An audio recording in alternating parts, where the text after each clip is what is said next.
Record গড়া জয়ে সিরিজে ১-১ সমতায় ফিরল বাংলাদেশ। বাউন্ডারি হাঁকিয়ে দলের জয় নিশ্চিত করেন শেখ মেহেদী হাসান। তিনি ৩ বলে ৬ রান করেন, তবে ৭ বলে ২-৪ আর ১ ছক্কায় ১৭ রানের বিধ্বংসী ইনিংস খেলে দলকে জয়ের দুয়ারে নিয়ে যান পেস বোলিং অলরাউন্ডার সাইফুদ্দিন। দেশের মাটিতে সর্বোচ্চ ১৭১ রানের লক্ষ্য তারায় জয়ের নজির গড়ল বাংলাদেশ। টি-টোয়েন্টিতে দেশের মাটিতে এর আগে গত বছর শ্রীলঙ্কার বিপক্ষে সর্বোচ্চ ১৬৬ রানের লক্ষ্য তাড়া করে জিতেছিল টাইগাররা। শনিবার ২৯ নভেম্বর সেই রেকর্ড ভেঙে নতুন ইতিহাস গড়ল লিটন দাসের নেতৃত্বাধীন দলটি। ১৭১ রানের টার্গেট তাড়া করতে নেমে ২ বল হাতে রেখে ৪ উইকেটে জয় নিশ্চিত করে বাংলাদেশ। দলের জয়ে সর্বোচ্চ ৫৭ রান করেন লিটন কুমার দাস, ৪৩ রান করেন ওপেনার পারভেজ হোসেন ইমন।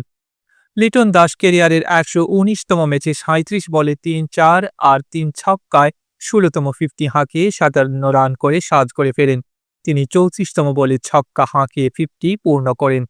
তার আগে দারুণ এক ইনিংস খেলে সাজ করে ফেরেন ওপেনার পারভেজ হোসেন ইমন। তিনি ২৮ বলে ৫টি ৪ আর ২টি ছক্কার সাহায্যে ৪৩ রান করে আউট হন। এর আগে দলীয় ২৬ রানে রান আউট হন আরেক ওপেনার তানজিদ হাসান তামিম। এরপর লিটন দাসকে সঙ্গে নিয়ে ৪৩ বলে ৬০ রানের জুটি গড়েন পারভেজ হোসেন ইমন। এদিন টস জিতে প্রথমে ব্যাট করে ৬ উইকেট হারিয়ে ১৭০ রান করে আয়ারল্যান্ড ক্রিকেট দল। শনিবার চট্টগ্রামের বীর শ্রেষ্ঠ ফ্লাইট লেফটেন্যান্ট মতিউর রহমান স্টেডিয়ামে টস জিতে প্রথমে ব্যাট করতে নেমে রীতিমতো তাণ্ডব চালায় আয়ারল্যান্ড। পাওয়ার প্লের ৬ ওভারে আয়ারল্যান্ড করে ১ উইকেটে ৭৫ রান। এরপর রানের লাগাম টেনে ধরার চেষ্টা করলেও শেষ পর্যন্ত ৬ উইকেট হারিয়ে ১৭০ রান করে আয়ারল্যান্ড।